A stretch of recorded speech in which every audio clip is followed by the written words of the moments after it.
How you doing, y'all? Man, what am I becoming a southerner? I don't know. I don't know where the y'all came from, but you're getting it. You're getting it. Matt, Massive Beers here. Back with another review. Yeah, actual beer review. Well, I actually don't know. Why? Mystery beers. Courtesy of my boy Steven. So this is actually the second beer review I'm doing since coming back from my beer hiatus. And the first one was Hop Butcher and Goldfinger. It was their champagne sparkling lager. I thought a celebration beer was in order for the old comeback. But I really wanted to do a mystery beer in my first kind of night. I'm doing 2 beer reviews tonight. And I needed to do a mystery beer. It's the thing I missed the most from this hiatus. Mystery beers, I think, is one of my favorite, if not my favorite, kind of format. When it comes to drinking these beers, my buddy Steven sent me what I assume is a relatively shelf-stable beer, because he sent me off a Christmas box of beer. He knew I wasn't beer reviewing till February. Math. Or it could be non-alcoholic. It could be anything. That's what makes mystery beers fantastic. So classic Steven wrappings. Let's just pop this open. I assume it's a big beer. A little bit of a hiss. I was going to cheat and look at the cap to see if it was a little funky. So we'll see what's what. Testament, how about that? Have not had a beer. Just pour it. Just pour it. Like a dum-dum. I have not had a beer in 2.5 months, minus that Hop Butcher one that's right there. You can't see it off camera. Why not test your palate? Yeah, do a little mystery beer. So here we go.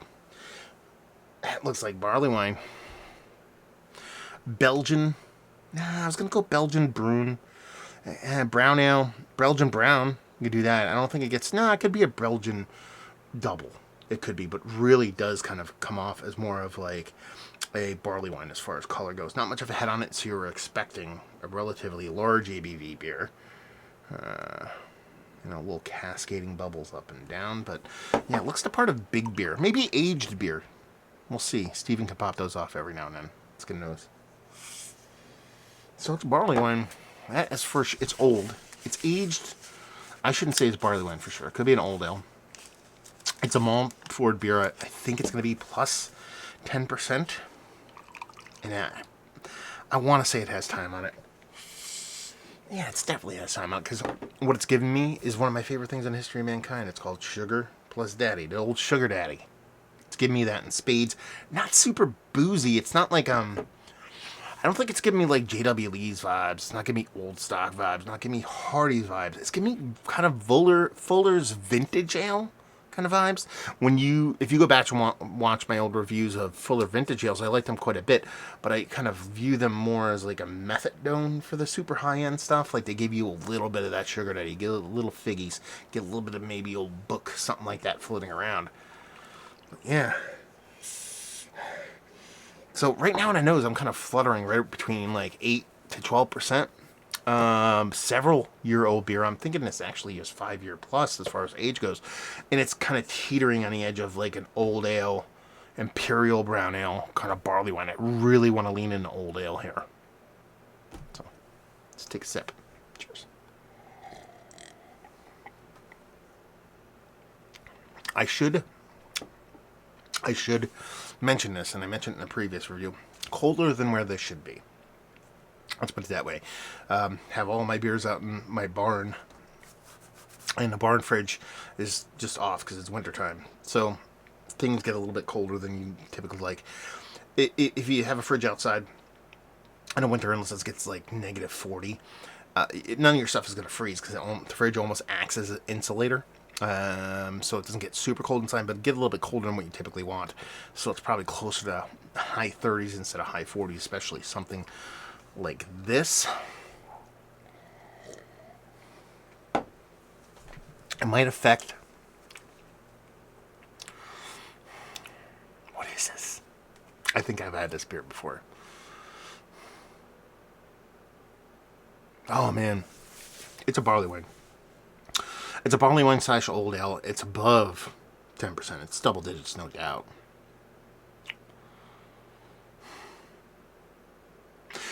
The real trick here is trying to separate barrel age from non-barrel age. And that's where my kind of age specific call out on this beer kind of comes into play. This is not barrel aged. I think this is like 8 years, give or take. If it is barrel aged, I think it has 1 or 2 years on it, but it's just that barrel aging was used as an accelerator to kind of bring out that kind of date figgy thing, that caramel thing, that sugar daddy thing.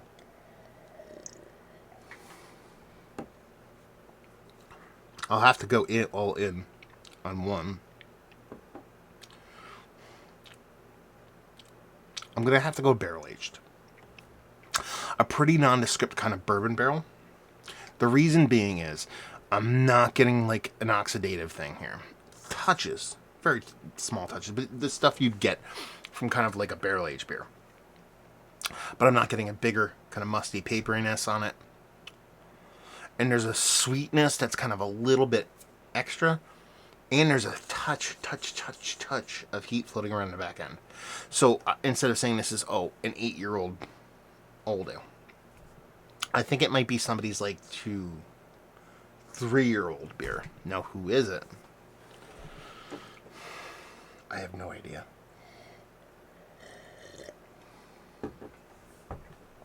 It's not Hardy's, it's not Lee's. Is that Hardy's? I don't think that's not Hardy's. So who could it be? I have no idea. Being Steven, I kind of eke towards maybe it's like a 2-year-old Treehouse barley wine.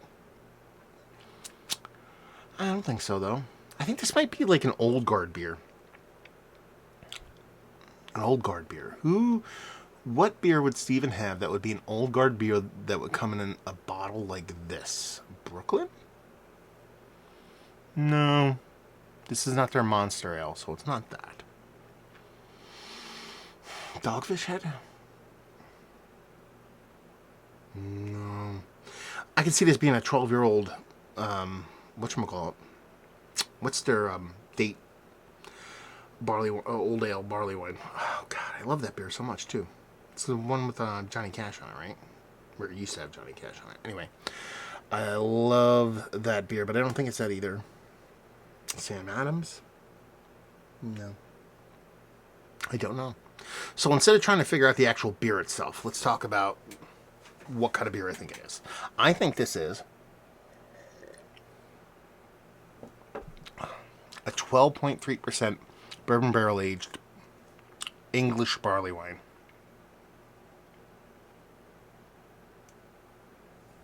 We're done. That's it. I'm not going to guess on the beer. I'm just going to say that's what it is. So let's see. 2.5 months reviewed. It's called removed. What do we got? How wrong am I? It makes all the sense in the world. It's the Santa Claus. Makes all the sense in the world. The second I saw the label, I was like, you're a dummy. Because there's this plummy thing that I thought was figgy. And that's... Now, I didn't look at the date yet. No, it's 2016. This is such a fun beer, man. Schloss Eggenberg. Chemiklaus. Man, that makes so much sense. I was wrong. I did not say Doppelbock the one time. But if any of you, 14%, 12.8, not too far off there. Now, this is what they would call a Doppelbock. For those that have had, and this is me excusing what I've read, or what it actually is. They call it a Doppelbock. If you've ever had Santa Claus, and if you think this is Doppelbock, I don't know. Here's the thing now, and this is where I can kind of talk myself into not being as wrong. It said brewed once a year on December 6th. Santa Claus is aged 10 months before bottling.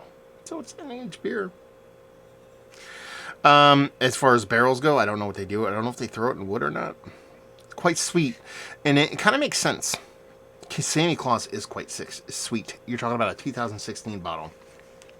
I think this is right when it starts to come in its own. Being that it's 2022, you're talking about 6 years on it. I think Santa Claus really starts to hit its stride around 6 to 8 years. So this is really where it starts to land and become really, really tasty. And just a fun beer. Thank you very much for sending this off, Steven. I would have never thought Santa Claus until I saw it. Because it's that plummy thing. Like, to me, Santa Claus comes off very much like plum wine. A beer version of plum wine. And that's kind of where this beer landed for me. Yeah, 40% it was boozy. I knew that. I'm okay being 1.2% off. I should get it. I think 5 year ago, or 6 year ago, me would have gotten this mystery beer. Let's put it that way, because I think, I used to drink Santa Claus on a reg, like on a reg. Like I would drink these, at least one bottle of these every month or two. I can't tell you the last. Actually, no, that's a lie. Right before I went on my hiatus, I actually drank a bottle of Barrique, which is their big version, almost 2018 version, I think, and it's their oak barrel aged version of it. Before that, though, I couldn't tell you. So it's been randomly sporadic over the years. So I think my kind of taste recall, my memory recall, on what Santa Claus is not up to snuff, obviously. But let's put it this way: this guy wins. This guy wins because I'm drinking a 2016 Santa Claus. Come on now. I mean, what could be wrong with that? 1.2% off on the ABV. I don't know what I'd call it. They call it malt liquor on there. You get that sweet Santa Claus malt liquor going on there. I would never call this beer Doppelbock, but I also don't know where to classify it. I guess it would be more barley wine. I thought this was going to be more, it had old ale vibes to it. Maybe that's the lagering coming off on it. But I'm not happy with what I said. Obviously, I did not nail it, but I'm not going to sit here and get too poopy about it either, because life is too short for such things, and I would like to see other people do them. Let's put it that way. But a very tasty beer. I mean, as a whole, I'm a huge, huge, huge Santa Claus fan, and when you're talking about getting an aged one like this, it's just a pleasure. So thank you very much, Stephen, for sending this off. And back, baby, back with the mystery beers. That's what I'm saying. Gotta love that life. Gotta love that mystery beer life. Oh, my monitor just came off. I'm using a monitor over here with a little extra light. What are you gonna do? So, there you go. First mystery beer after the hiatus. Hopefully I get a little bit better on these, and we'll see what's what. Either way, they're still fun to do, and I appreciate you sending them off, Steven. So, very cool. I'm kind of curious to see if you sent any of these off to anybody else. Now I'll have to look. So, is this one of the better aged beers I've had as of late? Yes. It's a Mount Rushmore status. It's almost a false to that because it's been so long since I've had beer, but it's very tasty stuff. I would never push this beer away. Let's put it that way. Absolutely delicious. And aged Santa Claus. If you get me another 5 years on this sucker, you get me to 10 years on this. I think this is one of the best ageable beers you can find. And honestly, it's one of the more readily available beers. So you just pick a case of this up and just let it sit for 10 years, and you will know what I'm talking about. And hopefully you guys enjoyed. Yeah, price point on this doesn't suck. You can get it pretty much wherever you want. Not too shabby. So hopefully you guys enjoyed the review. Hopefully you enjoy the mystery beers. Feel free to send some off. Definitely need a little bit of content. Kind of gave my whole backlog to Keith. So as far as beers, when I went on my hiatus, I was like, hey, Keith, take a bunch of my beers. You can have them. So I'm going to sell some mystery beers. Do it to it. Hope we'll see you next time. Cheers.